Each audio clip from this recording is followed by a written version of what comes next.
সম্মানিত উপস্থিতি, আজকের জুমার খুতবার সংক্ষিপ্ত আলোচনার বিষয়বস্তু হল বর্তমান প্রেক্ষাপটকে কেন্দ্র করে সামাজিক অবক্ষয়ের কারণ এবং তার প্রতিকার। আলোচনায় যাওয়ার পূর্বে আমরা কিছু টার্মের সংজ্ঞায়ন করতে চাই।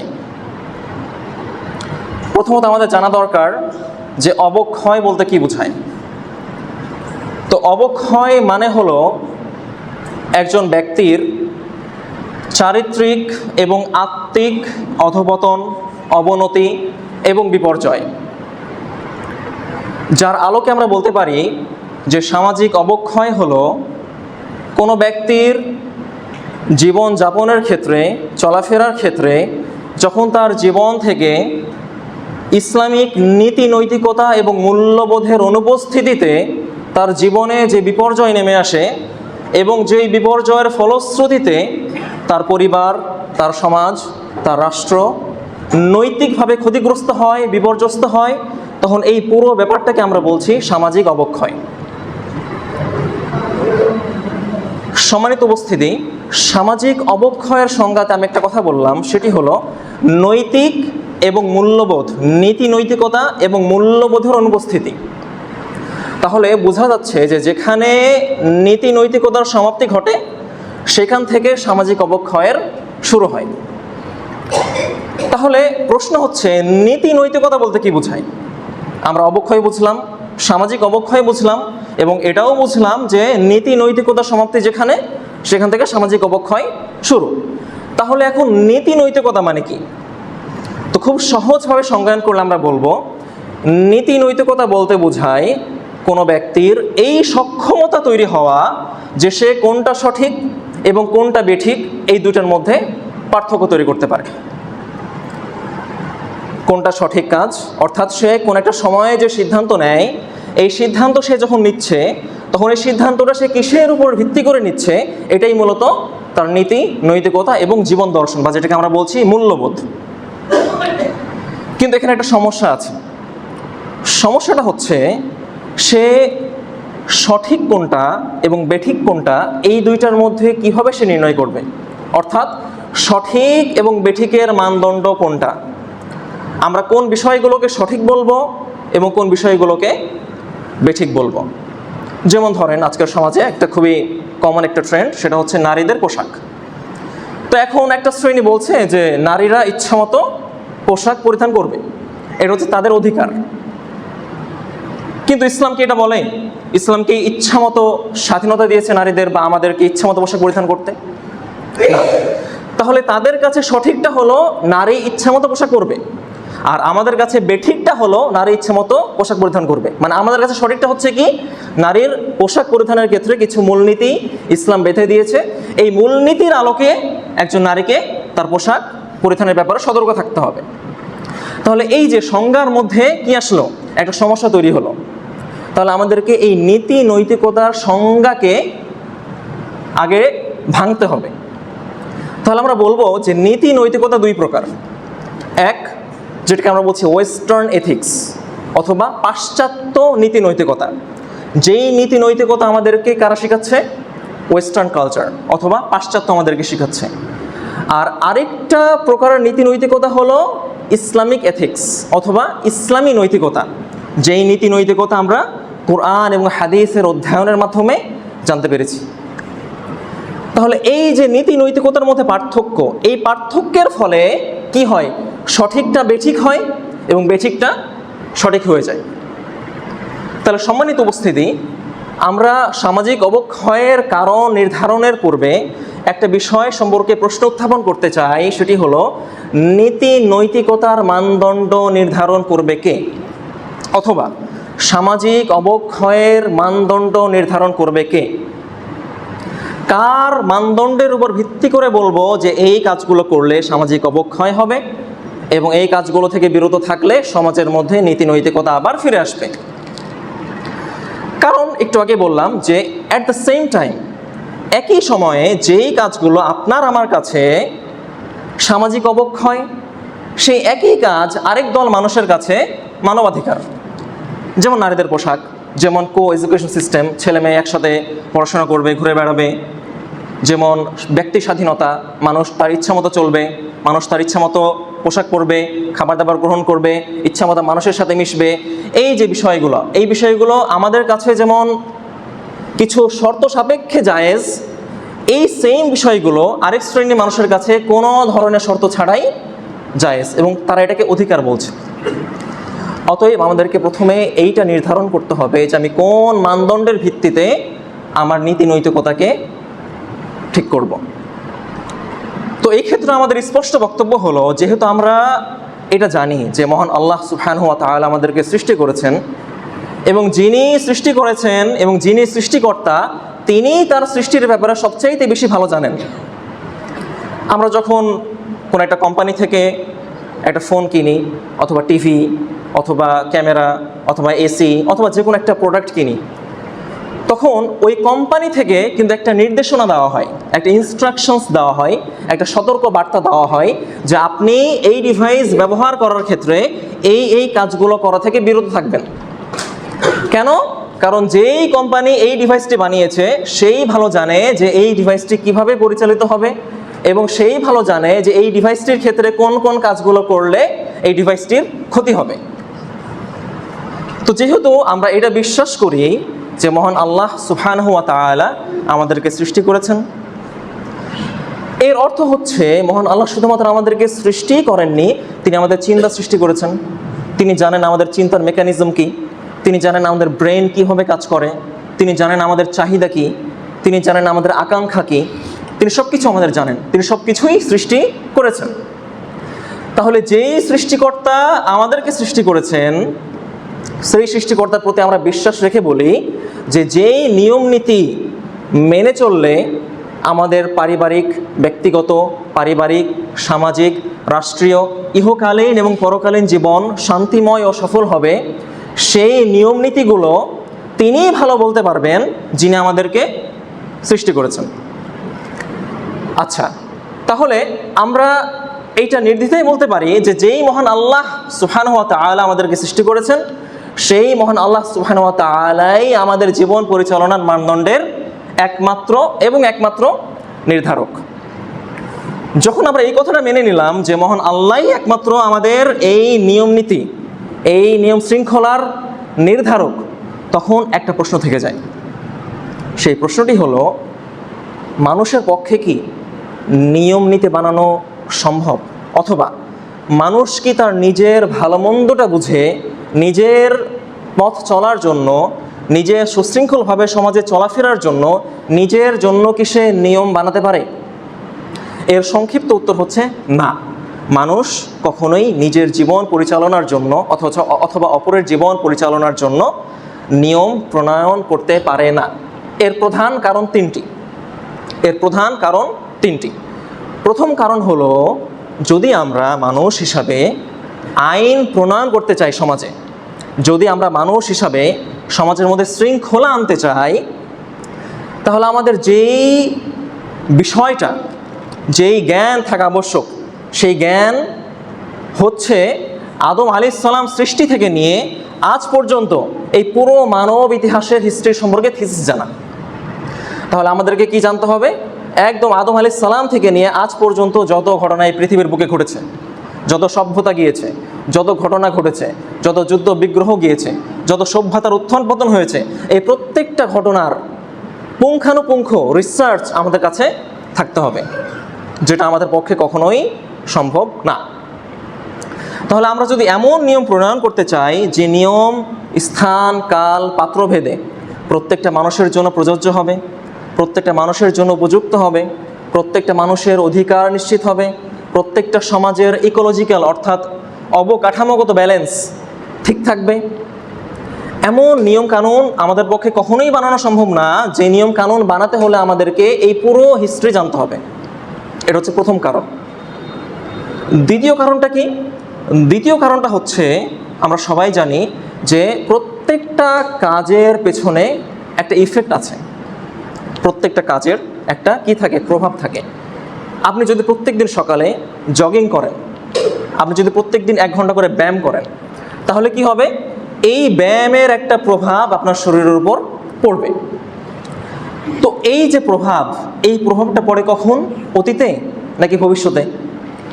ভবিষ্যতে। তাহলে একজন মানুষ যখন একটা আইন প্রণয়ন করে তখন সে এই আইনের প্রভাবটা কেমন পড়বে এইটার ব্যাপারে তার কিন্তু কোনো জ্ঞান থাকতে পারে না। কেন? কারণ যেই প্রভাবটা পড়বে সেই প্রভাবটা পড়বে হচ্ছে ভবিষ্যতের উপর, এবং একজন মানুষ হিসাবে আমাদের জন্য ভবিষ্যতের জ্ঞান কখনোই আমাদের মধ্যে আসা সম্ভব নয়। এই যে ভবিষ্যৎ জ্ঞান আমাদের মধ্যে নাই, সুতরাং আমাদের জন্য এমন আইন প্রণয়ন করা কখনোই সম্ভব নয় যে আইনের প্রভাবটা ভবিষ্যতের উপর ইতিবাচক প্রভাব ফেলবে নাকি নেতিবাচক প্রভাব ফেলবে, এই জ্ঞান না থাকার ফলে। এটা হলো দ্বিতীয় কারণ। তৃতীয় কারণটা কি? তৃতীয় কারণটা হচ্ছে আমরা মানুষ হিসাবে কেউই মানবীয় দোষ ত্রুটির ঊর্ধ্বে নই। আমরা প্রত্যেকেই মানুষ হিসাবে আমাদের প্রত্যেকের মধ্যে কিছু সহজাত ত্রুটি রয়েছে, যেমন লোভ লালসা, যেমন হিংসা বিদ্বেষ, যেমন কলহ, যেমন যুদ্ধ, যেমন আক্রোশ, যেমন অহংকার, যেমন পরশ্রী কাতরতা। এই ধরনের দোষ ত্রুটি আমাদের প্রত্যেকের মধ্যেই আছে। সুতরাং একজন মানুষ যখন কোন একটা আইন তৈরি করে তখন এটা কখনোই বলা সম্ভব নয় যে এই আইনের মধ্যে তার কোনো স্বার্থ লুকিয়ে নেই। যুগ যুগ ধরে যত পরাক্রমশালী নেতা বা যত পরাক্রমশালী সম্রাট অথবা শাসনকর্তা, শাসক এই দুনিয়া রাজত্ব করেছে, তাদের প্রত্যেকেরই আইন ছিল, তাদের প্রত্যেকেরই নির্দিষ্ট নিয়ম ছিল। ফেরাউন সেও কিছু নিয়ম বানিয়েছিল। সে কী করতো? যত পুত্র সন্তান হতো তাদের সবাইকে সে কী করতো? জবেহ করতো, হত্যা করতো, এবং যত কন্যা সন্তান হতো তাদেরকে সে জীবিত রাখত। সে বলতো যে আমি তো আল্লাহ, আমি মানুষকে জীবন দান করি এবং আমি মানুষের জীবন হনন করি। তো কীভাবে সে জীবন দান করে? এই যে সে নারীদেরকে হত্যা করছে না, সে কন্যা সন্তানদের হত্যা করছে না, ছেড়ে দিচ্ছে। তার ওই ছেড়ে দেওয়াটাই সে বোঝাচ্ছে কি? যে সে জীবন দান করলো। এবং যখন সে জীবন কেড়ে নিচ্ছে যখন সে হত্যা করছে তখন সে বলছে কি? আমি জীবন কেড়ে নিলাম, অতএব আমি আল্লাহ। আল্লাহ যেমন জীবন কেড়ে নেয়, জীবন দান করে, আমিও যে জীবন কেড়ে নিতে পারছি, আমিও জীবন দান করছি। তাহলে এই যে সে নিয়ম সেও কিন্তু বানিয়েছিল। তাহলে এই নিয়ম কি হবে? এই নিয়ম কি টিকবে সমাজে? এই নিয়মের ফলেই তো সে সমুদ্রে সে ডুবে মারা গিয়েছিল। সম্মানিত উপস্থিতি, তাহলে আমরা সংক্ষেপে তিনটি কারণ বলার চেষ্টা করেছি, যে তিনটি কারণের ফলে আমরা সাধারণ মানুষের পক্ষে কখনোই আইন প্রণয়ন করাটা সম্ভব নয়। তাহলে আমাদেরকে ফিরে যেতে হবে সেই সৃষ্টিকর্তার দিকে, সেই সৃষ্টিকর্তার আইনের দিকে, যে সৃষ্টিকর্তা আমাদের অতীত জানেন, যে সৃষ্টিকর্তা আমাদের পুরো মানব হিস্ট্রির ব্যাপারে জানেন, যেই সৃষ্টিকর্তা আমাদের ভবিষ্যৎ জানেন, এবং যে সৃষ্টিকর্তা আমাদের সাধারণ মানুষের মতো যে কোনো ভুল ত্রুটি থেকে মুক্ত।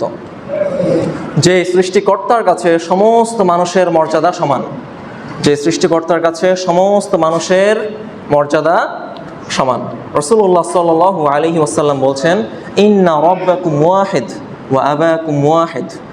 হে মানব জাতি, তোমরা জেনে রেখো নিশ্চয়ই তোমাদের রবও একজন, তোমাদের পিতাও একজন। একজন পিতার কাছে যেমন তার সকল সন্তান সমান, ঠিক একইভাবে এক আদম আলাইহিস সালামের সন্তান হিসেবে আমাদের প্রত্যেকেই মহান আল্লাহর কাছে সমান। সুতরাং এই ব্যাপারটা বলার কোনো দরকার নেই যে আমাদের প্রত্যেকের মধ্যে যেন আলাদা আলাদা নিয়ম মহান আল্লাহ বেঁধে দিয়েছেন। জি না, আমাদের প্রত্যেকের জন্যই সমান নিয়ম, প্রত্যেকের জন্যই সালাত, প্রত্যেকের জন্যই সিয়াম, প্রত্যেকের জন্যই দান সদকা, প্রত্যেকের জন্যই যাকাত, প্রত্যেকের জন্যই পিতামাতার বাধ্যতা, প্রত্যেকের জন্যই পিতামাতার প্রতি স্নেহ যত্ন মমতা, প্রত্যেকের জন্যই তাদের সন্তানদের প্রতি স্নেহ মমতা, প্রত্যেকের জন্যই তার ভাইয়ের অধিকার রক্ষা, প্রত্যেকের জন্যই তার স্ত্রীর অধিকার রক্ষা, প্রত্যেকের জন্যই তার স্বামীর কথা মেনে চলা, প্রত্যেকের জন্যই বিধান সমানভাবে মহান আল্লাহ বেঁধে দিয়েছেন। সম্মানিত উপস্থিতি, তাহলে আজকের সমাজের দিকে যদি আমরা তাকাই, তাহলে যে বিপর্যয়, যে বিপর্যস্ত অবস্থা, যে ক্ষতিগ্রস্ত অবস্থার মধ্যে দিয়ে আজকের এই সমাজটা যাচ্ছে, এইটা খুবই হতাশাজনক, খুবই দুঃখজনক, এবং এর পিছনে কিছু মৌলিক কারণও রয়েছে। আমরা বক্তব্যের এই অংশে সামাজিক অবক্ষয়ের কিছু গুরুত্বপূর্ণ কারণ তুলে ধরার চেষ্টা করব, এবং এর থেকে প্রতিকার কীভাবে পেতে হয় এটাও আমরা জানার চেষ্টা করব ইনশাআল্লাহু তাআলা। আমার সংক্ষিপ্ত বিবেচনার আলোকে আমি এতটুকু বলতে চাই যে আজকের যে সামাজিক অবক্ষয় হচ্ছে, আজকের সমাজ যেভাবে অধপতন হচ্ছে, আজকের সমাজে যেভাবে অবনতি নেমে আসছে নৈতিকভাবে, চারিত্রিকভাবে, এর প্রধান কারণ হচ্ছে আমাদের ম্যাটেরিয়ালিস্টিক ভিউ, আমাদের বস্তুবাদী চিন্তা, আমাদের বস্তুবাদী চিন্তা চেতনা। বস্তুবাদী চিন্তা চেতনা মানে কি? বস্তুবাদী চিন্তা হলো আমার সামনে যা কিছু দেখছি, যা কিছু আমার সামনে ঘটছে সেটাই সত্য, সেটাই বাস্তব বলে ধরে নিচ্ছি, এবং যেটা আমি চোখে দেখছি না সেটাই অবাস্তব, সেটা আমি মিথ্যা বলে ধরে নিচ্ছি। আমি চোখের সামনে কি দেখছি? চোখের সামনে দেখছি টাকা পয়সা, চোখের সামনে দেখছি ধন দৌলত, চোখের সামনে দেখছি জমি জমা, চোখের সামনে দেখছি সোশ্যাল স্টেটাস, সামাজিক সম্মান। এইগুলো আমাদের চোখের সামনে দেখছি, যেগুলো বাস্তব, যেগুলো সত্য, এগুলো অস্বীকার করার কোনো অপশন নেই। কিন্তু সেই সাথে এটাও কি অস্বীকার করার কোনো অপশন আছে যে আমরা যেটা দেখছি না সেটা মিথ্যা? আমরা কি দেখি না? আমরা আমাদের আমানত দেখি না। আমরা কিভাবে আমাদের আমানত নষ্ট করছি, আমরা কিভাবে আমাদের দায়িত্ব এবং কর্তব্য থেকে পিছপা হচ্ছি, এগুলো আমরা দেখছি না। আমরা আমাদের আমলনামা যে আমাদের দুই কাঁধে লেখা হচ্ছে, দুইজন ফেরেশতা যে আমাদের কাঁধে অনবরত তারা আমাদের আমলনামা লিখে যাচ্ছে, কিরামান কাতিবিন ইয়ালামুনা মা তাফআলুন, তারা জানে তোমরা কি করছো, অথচ আমরা এটা দেখতে পাচ্ছি না। আমরা দেখতে পাচ্ছি না যে আমাদের গুনাহ কতটুকু, আমাদের নেকি কতটুকু। আমরা এইটা জানি না যে আমাদের কিয়ামতের দিন বিচার গ্রহণ করা হবে। এই বিষয়গুলো আমরা কিন্তু চোখে দেখি না। সূরা বাকারার একদম প্রথম আয়াত যেটি, আলিফ লাম মিম যালিকাল কিতাবু লা রাইবা ফীহি হুদাল লিল মুত্তাকিন আল্লাযীনা ইউমিনুনা বিল গায়ব। পবিত্র কোরআন শুরুই হচ্ছে পবিত্র কোরআনের সন্দেহ দূর করা নিয়ে। কেন? কারণ মানুষের মধ্যে সন্দেহের অবকাশ থাকবে, এটাই স্বাভাবিক। এই সন্দেহকে দূর করার জন্য পবিত্র কোরআনে মহান আল্লাহ শুরু করছেন এটা বলে, যালিকাল কিতাবু লা রাইবা ফীহি, তুমি যেই কোরআন পড়ছো মনে রাখো এই কোরআনের মধ্যে বিন্দু মাত্র সন্দেহের অবকাশও নেই। তাহলে এই যে সন্দেহের কথা মহান আল্লাহ বললেন, কেন বললেন? কারণ ওই যে আমাদের বস্তুবাদী চিন্তা, আমাদের বস্তুবাদী চিন্তার ফলে আমাদের মধ্যে অনবরত সন্দেহ জাগ্রত হয় যে আমরা যা কিছু দেখি না, আমরা যা কিছু শুনি না, আমরা যা কিছু অনুভব করি না, আমরা যা কিছু স্পর্শ করি না, এই ব্যাপারগুলোর অস্তিত্ব আছে না নাই। এই সন্দেহের উদ্রেক ঘটে বলেই মহান আল্লাহ এই সন্দেহকে দূর করে বলছেন, যালিকাল কিতাবু লা রাইবা ফীহি, এই কোরআনের মধ্যে কোনো সন্দেহ নাই। এই কোরআনের প্রত্যেকটা হরফ, প্রত্যেকটা কালেমা, প্রত্যেকটা বাক্য, প্রত্যেকটা সূরা, প্রত্যেকটা আয়াত সত্য, এই ব্যাপারে কোনো সন্দেহ নাই। এরপর তিনি বলছেন হুদাল লিল মুত্তাকিন, এবং এই কোরআনটা হতে পারে পথপ্রদর্শক হতে পারে কাদের জন্য?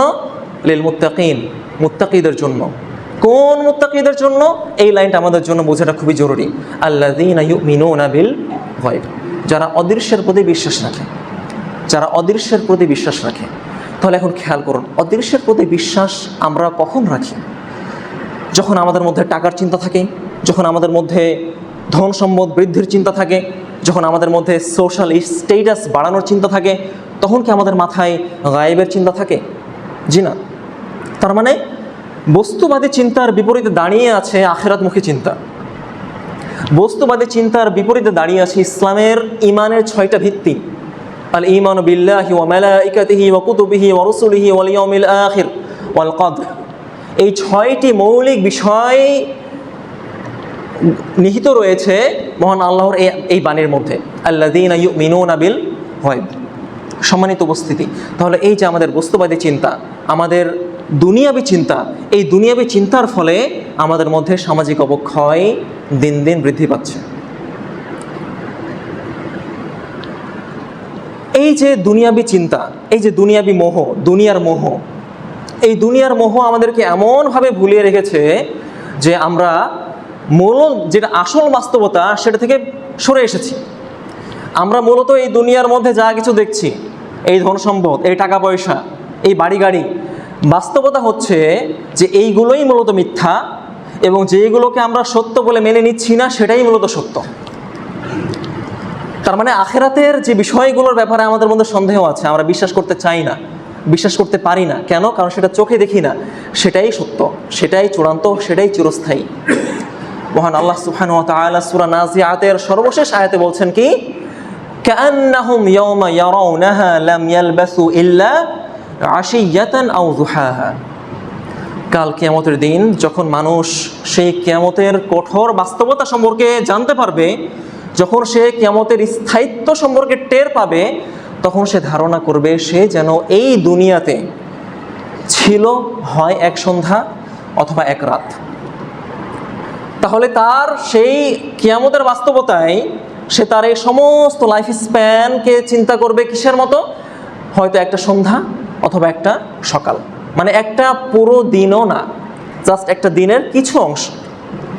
এটা হচ্ছে বাস্তবতা, এটা হচ্ছে আমাদের বাস্তবতা।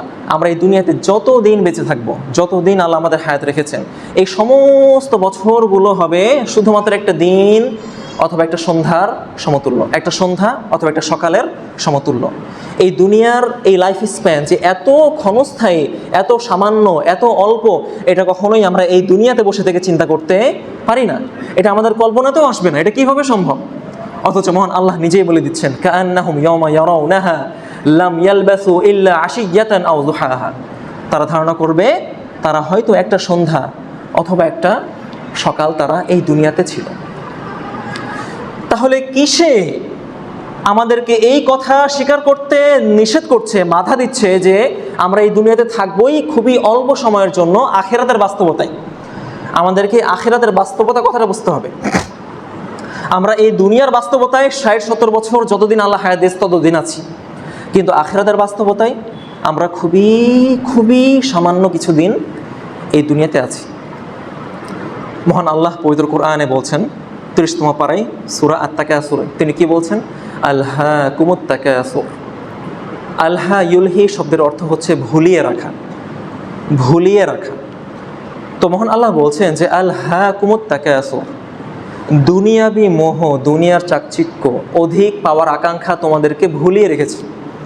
তাহলে মহান আল্লাহ আমাদেরকে বলে দিলেন কি, যে তোমরা মূলত একটা ভুল বুঝার মধ্যে আছো, একটা ভুল মিসআন্ডারস্ট্যান্ডিংয়ের মধ্যে আছো যে এই দুনিয়ার মধ্যেই সব কিছু। ব্যাপারটা এমন না।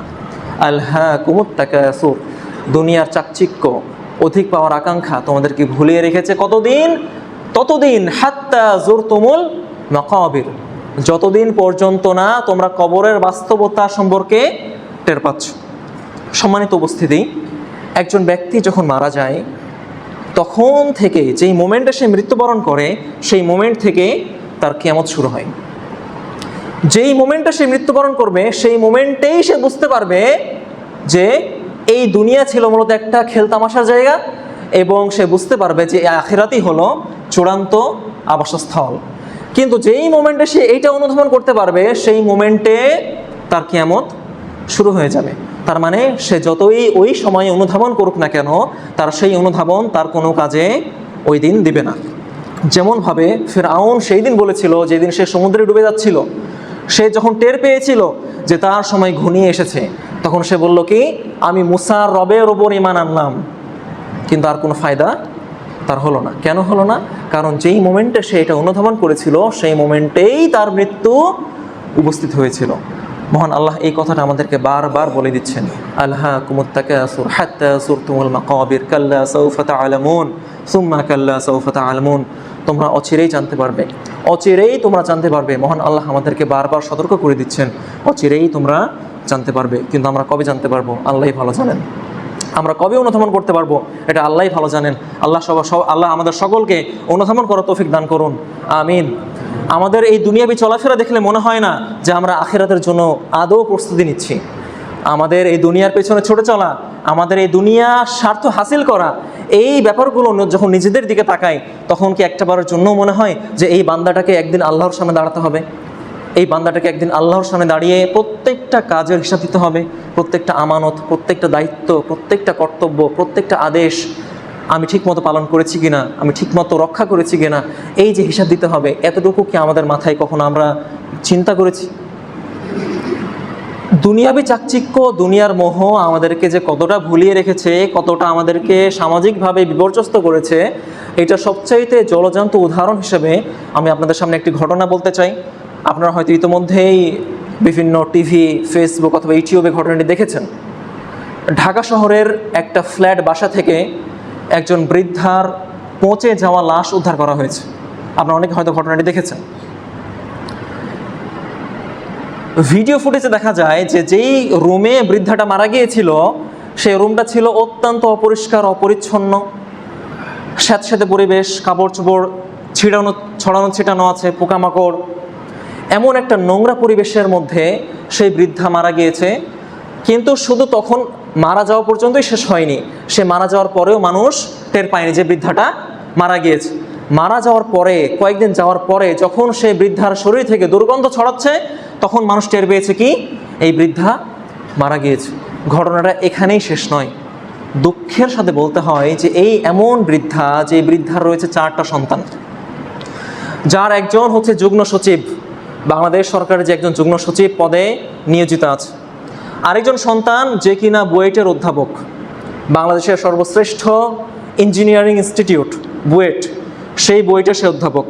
আরেকজন সন্তান যে কিনা কানাডার নাগরিক, এবং আরেকজন সন্তান যে কিনা একটা নামকরা ঢাকার স্কুলের শিক্ষিকা। অথচ তাদের 4 সন্তানের কোনো সন্তানই এই বৃদ্ধা মায়ের খোঁজ নেওয়ার এতটুকু ফুরসত হয় নাই যে এই বৃদ্ধা মা এমন অবস্থায় মারা গিয়েছে যেটা একজন সন্তানের পক্ষে চিন্তা করাটাও কাল। একজন সন্তানের পক্ষে এটা কখনোই চিন্তা করাটা আসে না যে তার গর্ভজাত মা, যে মা তাকে গর্ভে ধারণ করেছে, সেই মা তার রুমের মধ্যে মরে পড়ে আছে কতদিন যাবত, এবং তার শরীর থেকে পচা দুর্গন্ধ বেরোচ্ছে। তাহলে মহান আল্লাহ আমাদেরকে কি বললেন? মহান আল্লাহ আমাদেরকে কি বলছেন? ওয়াসাইনাল ইনসানা বিওয়ালিদাইহি হামালাতহু উম্মুহু ওয়াহনান আলা ওয়াহন ওয়া ফিসালুহু ফি আমাইন আনিশকুর লি ওয়া লিওয়ালিদাইক ইলাইকাল মাসির। মহান আল্লাহ বলছেন, হে আদম সন্তান, আমি তোমাকে তোমার পিতামাতার প্রতি সৎ আচরণ করতে নির্দেশ করছি। হামালাতহু উম্মুহু ওয়াহনান আলা ওয়াহন, তার মা তাকে কষ্টের পর কষ্ট সহ্য করে, দিনের পর দিন কষ্টের উপর কষ্ট, ওয়াহানান আলা ওয়াহান, কষ্টের উপর কষ্ট সহ্য করে তাকে গর্ভে ধারণ করেছে। ওয়া ফিসালুহু ফি আমাইন, তাকে টানা 2 বছর নিজের বুকের দুধ পান করিয়েছে। অতএব হে মানুষ, তোমরা শুনে রেখো, আনিশকুর লি ওয়া লিওয়ালিদাইক, তোমরা আমার এবং তোমার পিতামাতার কৃতজ্ঞতা জ্ঞাপন করো। সম্মানিত উপস্থিতি, এবার খেয়াল করেন তো, মহান আল্লাহ বলছেন লি ওয়ালি ওয়ালিদাইক, আমার এবং তোমার পিতামাতার। 2টা বিষয়কে তিনি একসাথে বলছেন। তোমরা যেমন আমার কৃতজ্ঞতা জ্ঞাপন করবে, তোমাদের পিতামাতারও কৃতজ্ঞতা জ্ঞাপন করবে। তাহলে মহান আল্লাহর কৃতজ্ঞতা জ্ঞাপন করে কি শেষ করা সম্ভব? মহান আল্লাহ আমাদেরকে যত নিয়ামতের মাধ্যমে আবিষ্ট করে রেখেছেন, বেষ্টন করে রেখেছেন, এই নিয়ামতগুলোর গণনা করে কি আদৌ শেষ করা সম্ভব? মহান আল্লাহর কৃতজ্ঞতা প্রকাশ করে কি আদৌ শেষ করা সম্ভব? সেই মহান আল্লাহ বলছেন, তোমরা আমার কৃতজ্ঞতাও জ্ঞাপন করো, তোমার পিতামাতার কৃতজ্ঞতাও জ্ঞাপন করো। তাহলে মহান আল্লাহর কৃতজ্ঞতা যেমন অসীম, যেমন ব্যাপক, যেমন বিস্তৃত, ঠিক একইভাবে পিতামাতার কৃতজ্ঞতা জ্ঞাপন করাটাও তেমনই বিস্তৃত, তেমনই প্রসারিত, তেমনই অনেক উচ্চ। চিন্তা করেন, মহান আল্লাহ তার নিজের কৃতজ্ঞতার সাথে পিতামাতার প্রতি কৃতজ্ঞতাকে তুলনা করেছেন। মহান আল্লাহ আরও বলছেন, ওয়াকাদা রব্বুকা আল্লা তা'বুদু ইল্লা ইয়্যাহু ওয়া বিল ওয়ালিদাইনি ইহসানা ইম্মা ইয়াবলুগান্না ইনদাকাল কিবরা আহাদুহুমা আও কিলাহুমা ফালা তাকুল লাহুমা উফফিন ওয়া লা তানহারহুমা। মহান আল্লাহ বলছেন সূরা ইসরার 23 থেকে 24 নম্বর আয়াতে, মহান আল্লাহ বলছেন যে হে আদম সন্তান, তোমাদেরকে আমি 5টা উপদেশ দিলাম তোমাদের পিতামাতার ব্যাপারে। তোমাদেরকে আমরা 5টা উপদেশ দিলাম, 2টা নিষেধ এবং 3টি আদেশ।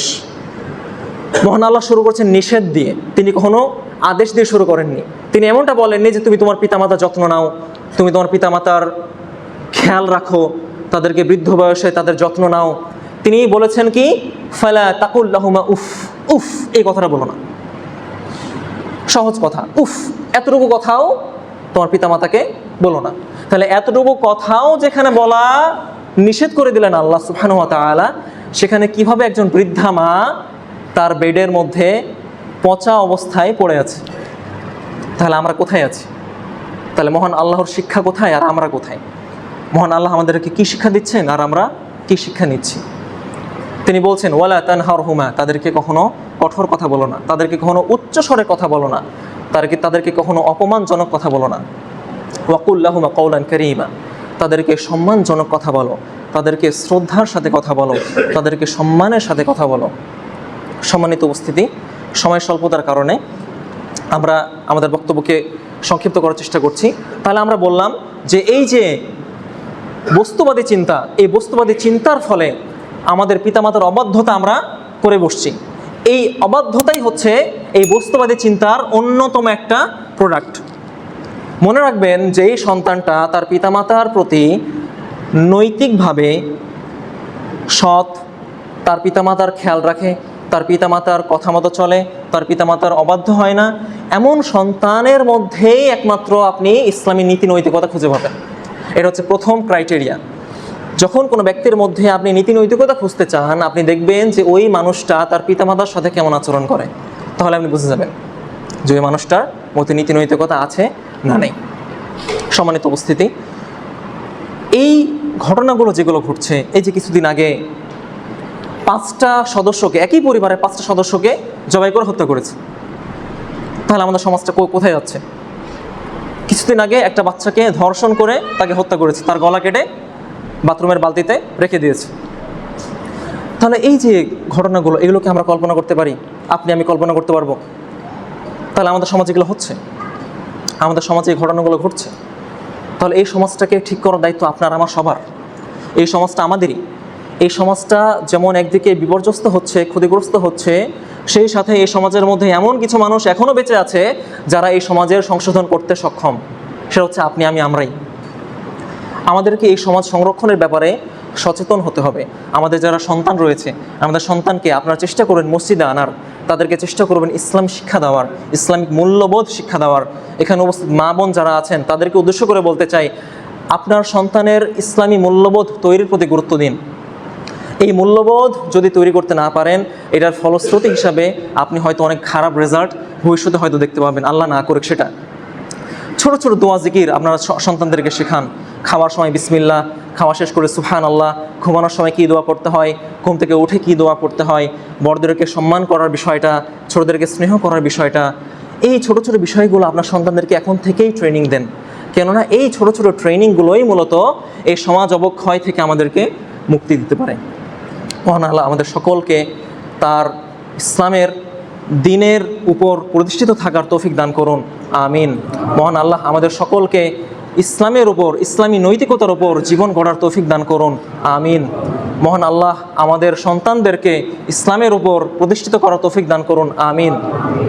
মহান আল্লাহ আমাদের পিতামাতা, আমাদের পরিবার পরিজন, আমাদের সন্তান সন্ততির জীবনে বরকত এবং রহমত দান করুন, আমিন। মহান আল্লাহ আমাদের এই সমাজকে, আমাদের এই কলুষিত সমাজকে যাবতীয় সকল বিপর্যয়, ক্ষতিগ্রস্ততা এবং অবক্ষয় থেকে মুক্ত রাখুন, আমিন। আমাদের মাঝে যারা অসুস্থ রয়েছেন, আমাদের মাঝে যারা অসুস্থ আছেন, শয্যাশায়ী আছেন, তাদেরকে মহান আল্লাহ পূর্ণাঙ্গ শেফায়ে কামেল দান করুন, আল্লাহুম্মা আমিন। আমাদের ছেড়ে যারা চলে গিয়েছেন, যারা কবরে শায়িত আছেন, মহান আল্লাহ তাদের সকল গুনাহ খাতা ক্ষমা করে দিন, তাদেরকে জান্নাতের মেহমান বানিয়ে দিন, আল্লাহুম্মা আমিন। আমরা যারা বেঁচে আছি, আমরা যেন সুন্দরভাবে, সুষ্ঠুভাবে সবার সাথে মিলেমিশে ভালোবাসা বজায় রেখে এই সমাজকে দৃঢ় করার লক্ষ্যে যেন আমরা এই জীবনটা পরিচালনা করতে পারি, যেন আমরা ইসলামের পথে থেকে একটি সুন্দর মৃত্যু যেন আমরা লাভ করতে পারি, এই দোয়া রেখে আমরা মহান আল্লাহর কাছে প্রার্থনা করছি, আল্লাহুম্মা আমিন। বারাকাল্লাহু লানা ওয়া লাকুম ফিল কুরআনিল আযীম ওয়া নাফা'আনি ওয়া ইয়্যাকুম বিমা ফীহি মিনাল আয়াতি ওয়ায যিকরিল হাকীম। আকুলু মা সামি'তুম ওয়া আস্তাগফিরুল্লাহ লি ওয়া লাকুম ওয়া লিসাইরিল মুসলিমিনা মিন কুল্লি যামব ফাস্তাগফিরুহু ইন্নাহু হুয়াল গফুরুর রহিম।